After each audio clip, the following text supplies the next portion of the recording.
During the tense second weekend of Ramadan, there were two terror attempts, one in Jerusalem and the other in Judea.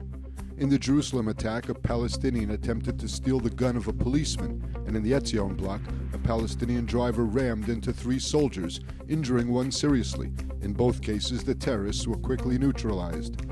Last night, three soldiers were wounded, one critically, when a Palestinian terrorist rammed his car into the officers near the village of Bet Umar in the Etzion block. The driver was shot and killed by the security forces. There were no injuries to Israeli forces. The coalition and opposition are continuing talks aimed at reaching a compromise on the central issue of judicial reform. This as both pro- and anti-reform supporters held mass demonstrations to advocate for their views. Anti-overhaul protesters renewed nationwide rallies last night for the first time since the pause in government legislation.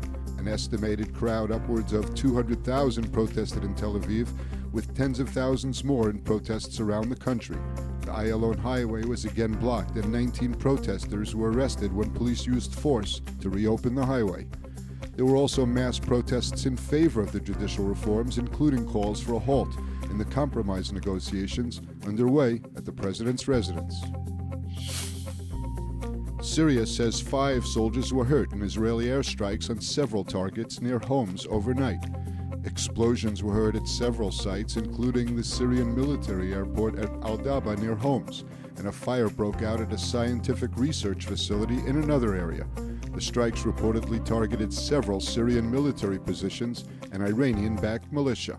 So we know the news is volatile and fast-paced, and we want to let you know that ILTV's new app is now available. So if you want to stay connected to the latest news from Israel, the Middle East, and the Jewish world, download our app now on all your devices. It's available in the App Store for both Android and iPhone.